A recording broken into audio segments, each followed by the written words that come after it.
Yasir Qadhi wants to change the face of Dawah by literally building a Muslim city from scratch. He's calling it Epic City, named after the Epic Masjid, the East Plano Islamic Center, which is proposed to become an Islamic faith-based community, complete with 1,000 homes, retail spaces, clinics, a community college, mosque, Islamic school, and even an assisted living home for elderly Muslims. In short, he's creating an Islamic bubble, a 24/7 Allah and Muhammad echo chamber.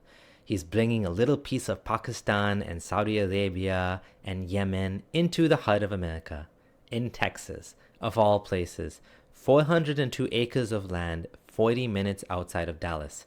However, these plans actually got attention from the governor of Texas, Greg Abbott, who publicly made a response about this. The backlash has been immense. Yasir Qadhi says that they're not seeking to become isolationists, but it doesn't appear that way. If you're creating an entire community on 400 plus acres of untouched land, where everything you need to be a community exists only there, then how is this not cult-like? How is this any different than what David Koresh did with his cult? Today, I'm going to go over Yasir Qadhi's plans and Greg Abbott's pushback. The governor is not taking this lightly. Let's get into it.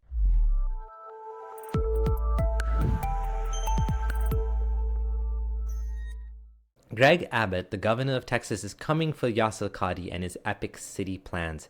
He has recently threatened to use the full weight of the law if the plans to construct the city are not stopped.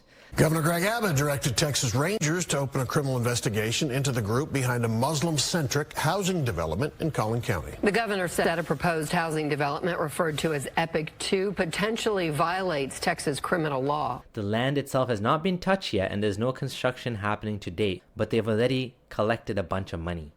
In this tweet, Abbott says, to be clear, Sharia law is not allowed in Texas, nor are no-go zones, which the project seems to imply. Bottom line, the project as proposed in the video is not allowed in Texas. One may think that this is overkill. Maybe Yasir Qadhi doesn't want to create a Sharia-only city, but he only seems to provide vague language about what it means to be a resident of Epic City. Not to mention what Yasir Qadhi thinks will happen and what will ultimately happen over time as the Muslim population grows in this dense locality are two totally different things. We have to stop the rot before it begins and avoid the creation of religious ethno-cities. Now, I'm going to show you some Islamists lying about what Sharia law entails. I hate to use the word taqiyya, the T word, but there's Islamists who are basically misrepresenting Sharia law online, like this guy Shibli Zaman. He said in a reply to Greg, I follow Sharia law every day when I wash up before prayer, when I pray 5 times a day, when I fast 30 days in Ramadan, etc. What are you going to do about that, you hapless dolt? The fact that you think you can outlaw Sharia shows how uneducated you are. I thought this was funny. My reply was, nobody cares about your washing before praying, Shibli.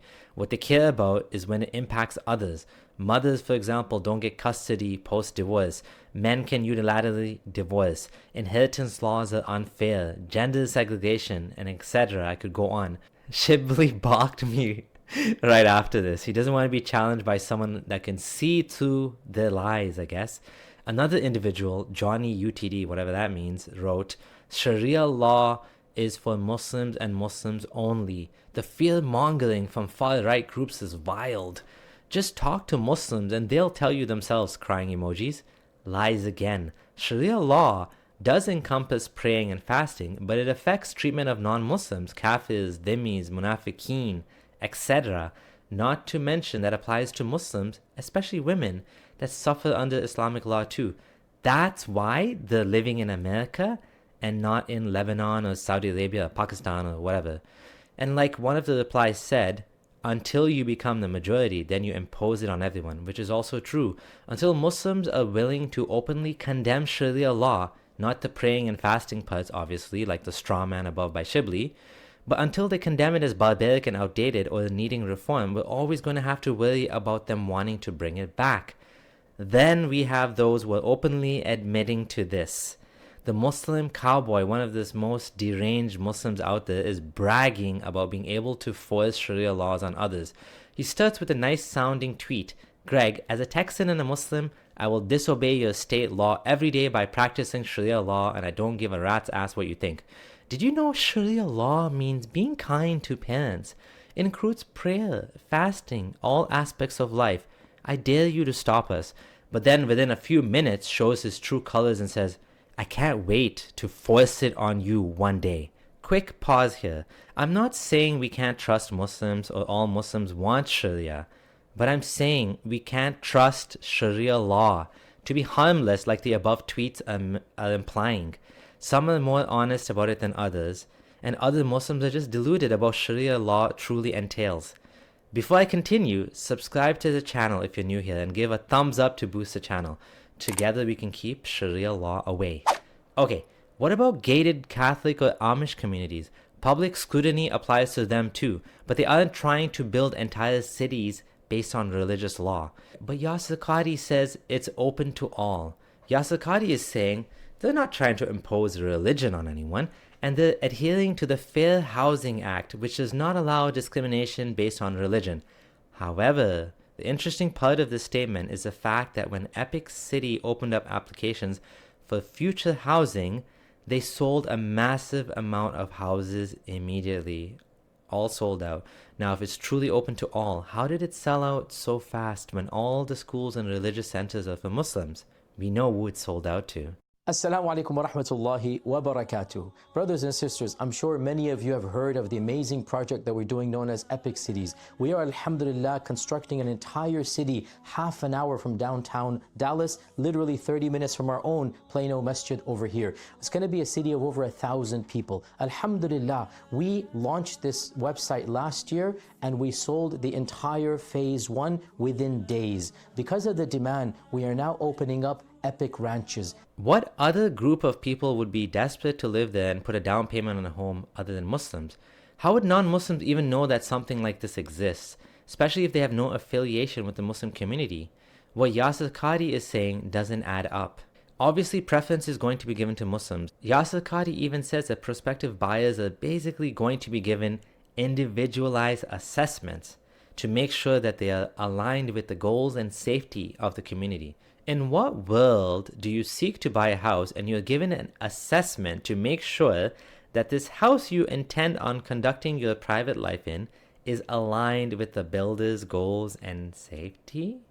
Now we have these things like HOA, which impose restrictions on things like whether or not you can build a fence, install a pool, etc. But what goals and safety is he talking about here? He's talking about the goal of creating an Islamic bubble, and the safety means that no outsiders are allowed.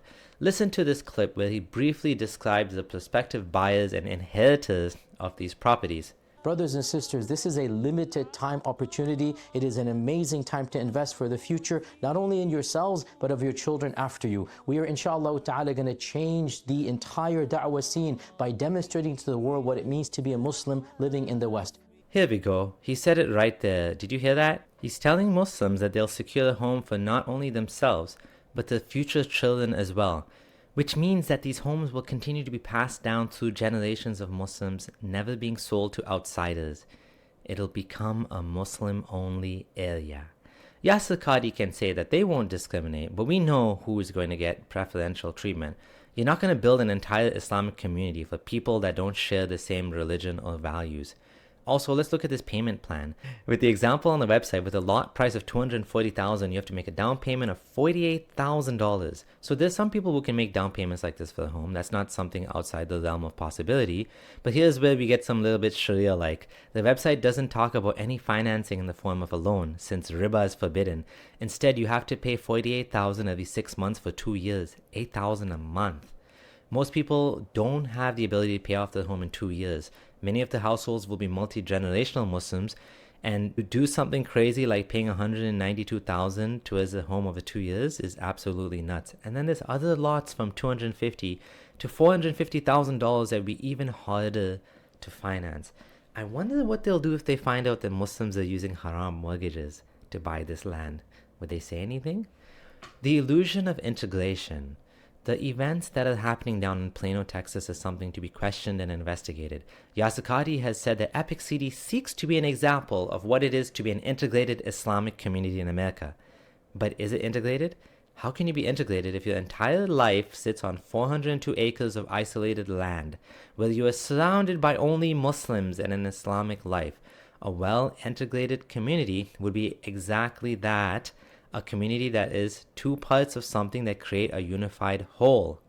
Yasir Qadhi says, we have to dispel this notion that this is an exclusive community. It is open for all, and anyone who is interested is more than welcome to apply, he said. Obviously, we understand it's going to have a greater appeal to those of a certain background, he said. If certain people want to live in a community where there's a faith-based mosque or temple or synagogue that's walking distance, why should they not be allowed that freedom? I have nothing against Muslims existing in society, but I do have issues with creating religious ghettos, entire cities of Muslims where only Muslims live. We do have densely Muslim populated areas like Dearborn, Michigan, but the city is not isolated from the rest of the world. This isn't what the West is about. We don't want this here. We already have a multicultural society where everyone's welcome, yada yada. What they're building is the opposite of that. They are welcome to apply, and that's about it. It's easy to say things like anyone who wants to live in a faith-based community can, but let's be real here. Even people who belong to a different faith will have different lifestyle and ideas about what's socially acceptable. What happens if a resident leaves Islam, gets caught with wine, wears shorts by the pool, or a bathing suit? Are they going to criminalize having alcohol in the community? Would they get kicked out? You can't impose religious laws like this on other people in America. In the blueprint of Epic City, you can see beautiful in-ground pools.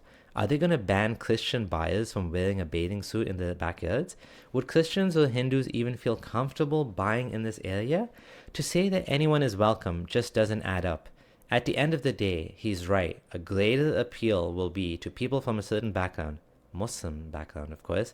If this truly was a community for everyone, why does every single plan for the city center around creating an Islamic society?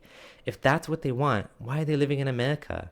In conclusion, if this isn't a Sharia enclave in the making, then what exactly is it? We don't want religious compounds here, not from David Quresh, not from Yasir Qadhi. Also, check out a video on a Texas whistleblower who exposed abuse inside a Texas mosque and got punished for it. It's a chilling example of what happens when these bubbles are left unchecked. People get abused, abusers shipped away to Pakistan, and the ones calling the alarm get shunned and booted from the community. You gotta watch this video as it gives yet another reason why we can't allow this. Thanks for watching. If you want to help the channel, you know what to do. If you want to support the channel even more, check out our Patreon below. It's most appreciated. And thank you to our patrons for your continued love and support. This is your friendly ex-Muslim Abdullah Samir signing out.